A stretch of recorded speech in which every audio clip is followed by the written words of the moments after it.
Hello students, तो आज हम इस चैप्टर को आगे कंटिन्यू रखते हैं। तो आज पढ़ेंगे इरिगेशन के बारे में, जिसको हम हिंदी में बोलते हैं सिंचाई। जो सिंचाई कैसे की जाती है क्रॉप में और क्यों जरूरी होती है ये। All living beings need water to live. जो सभी जीवित जंतु हैं या कोई भी प्लांट्स है उसको उसमें क्या आवश्यक होता है, पानी बहुत आवश्यक होता है। Water is important for proper growth and development of flower, fruit and seed of plant. पानी बहुत इंपॉर्टेंट पार्ट होता है किसमें, प्लांट्स में, किसकी ग्रोथ के लिए और डेवलपमेंट के लिए, फ्रूट, फ्लावर, सीड्स के लिए और एक प्रॉपर ग्रोथ के लिए जो प्लांट्स की। Water is absorb by the plant roots. जो पानी होता है वो अब्जॉर्ब कर लिया जाता है किसके थ्रू, वाटर के, प्लांट्स की रूट के through. Along with water minerals and fertilisers are also absorb. उसके साथ साथ पानी के साथ साथ जो क्या क्या अब्जॉर्ब कर लिया जाता है रूट से, minerals and fertiliser are also absorb. Mineral और फर्टिलाइजर क्या है, जो हमने कल पढ़ा था उर्वरक होते हैं, वो भी रूट के थ्रू प्लांट में अब्जॉर्ब कर लिए जाते हैं। Plants contain nearly 90% water. जो प्लांट के पास कितना परसेंट वाटर होता है, 90% वाटर होता है। Water is essential because germination of seed does not take place under dry condition.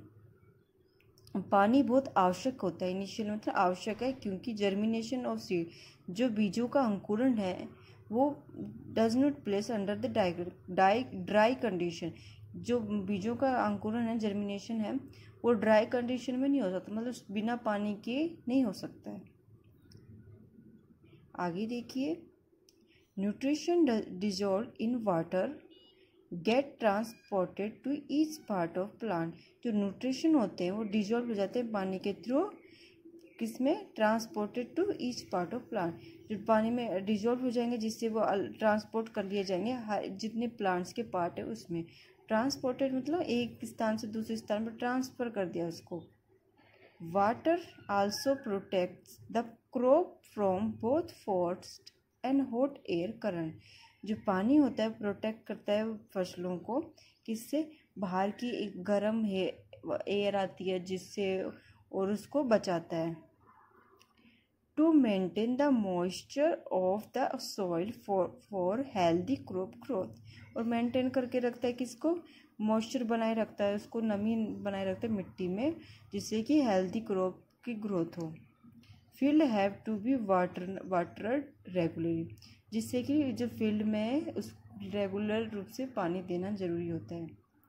The supply of water crop at different interval is called irrigation.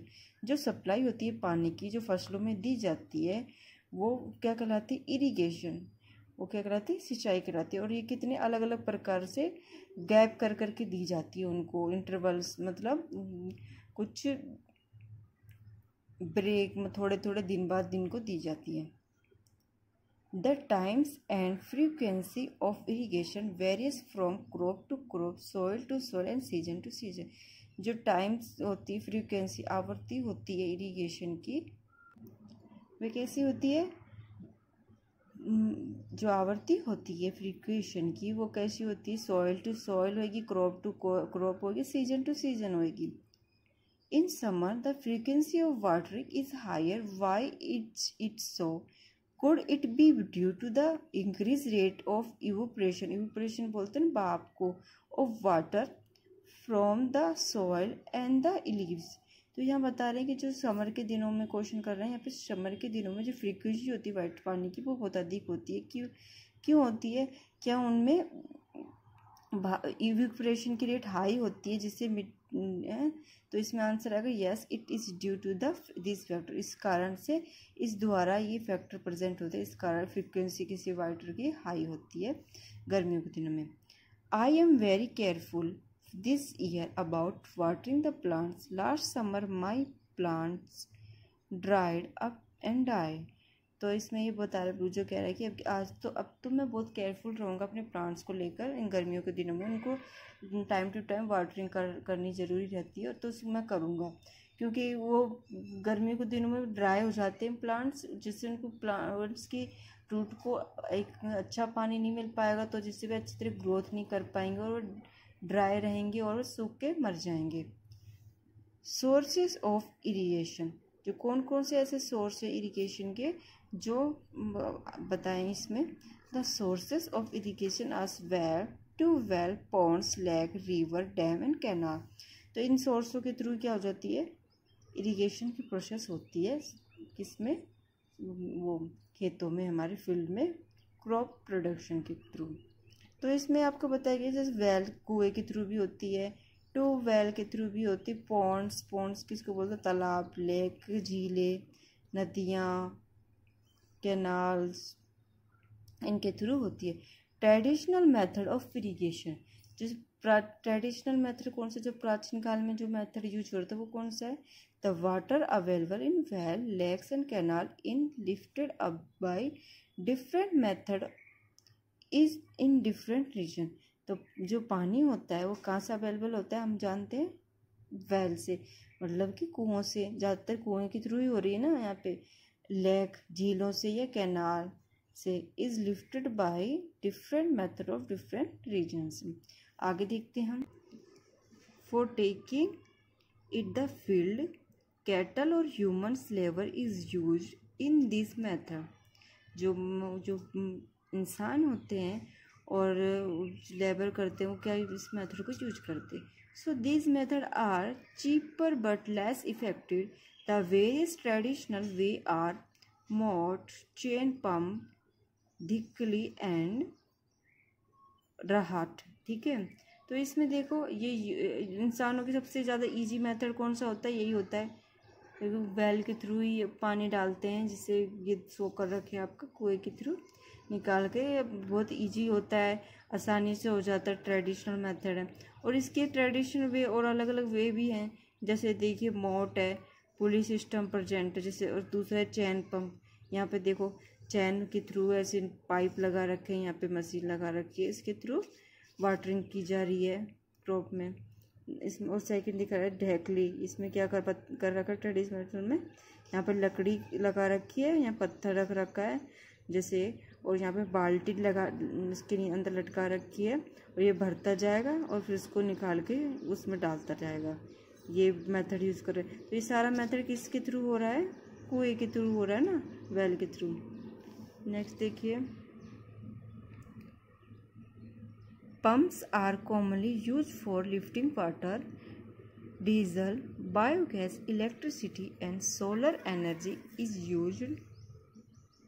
तो आगे देखिए मॉडर्न मेथड्स ऑफ इरिगेशन। तो कौन कौन से मॉडर्न मेथड हैं जो आज यूज हो रहे हैं। Modern method of irrigation help us to use water economically. The main method use are as follower. तो इसमें जो दे रखे वो मॉडर्न मेथड कौन कौन से यूज हो रहे हैं वो देखिए। Sprinkle system, this system is more useful on the uneven land where sufficient water is not available. The perpendicular pipes have rotating nozzle किसको बोलते हैं, नाली को, on top are joined to the main pipeline at regular intervals. When water is allowed to flow through the main pipe under pressure with the help of pump, it escapes from the rotating nozzles. It gets sprinkles on the crop as if it is raining. Sprinkles is very useful for sandy soil. तो यहाँ पे आप देख रखे हैं एक image दे रखी है, इसमें देखना आप फवारे की तरह ये निकल रहे हैं। तो ये यूजुअली हम इसको नाम बोलते हैं फवारा तरह से सिंचाई हो रही है। तो ये कैसे इसको बोलते हैं, स्प्रिंकल सिस्टम बोलते हैं इसको।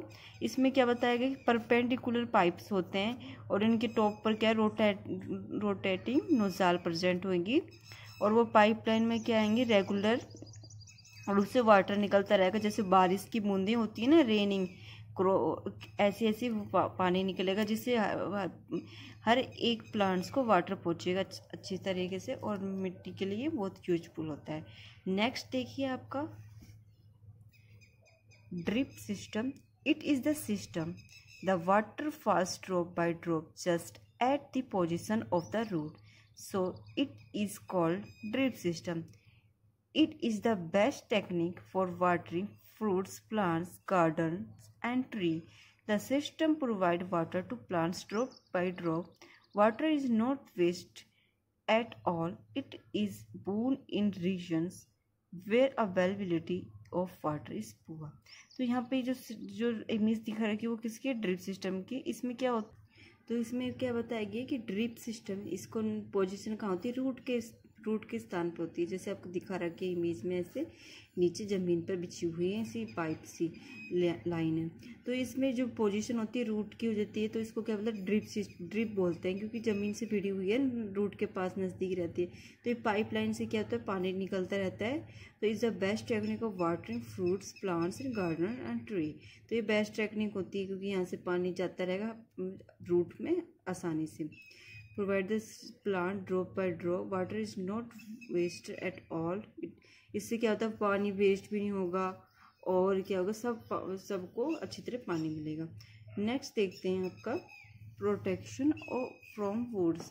जो प्रोटेक्शन किया जाता है, प्रोटेक्शन फ्रॉम वीड्स जो प्रोटेक्शन किया जाता है खरपतवार से, वो कैसे किया जाता है। वीड्स मतलब क्या होता है, जंगली घासें आती हैं जो हमारी फसलों के लिए हानिकारक है, उनको नुकसान देती हैं, उसको क्या बोलते हैं, weeds. Buzo and Pahli went to the nearby wheat field and saw that there was some other plants in the field.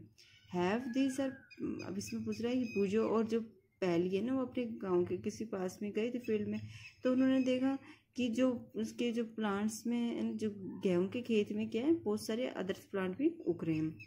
In a field many other undescribable plants may grow naturally along with the crop. These undescribable plants are called weeds.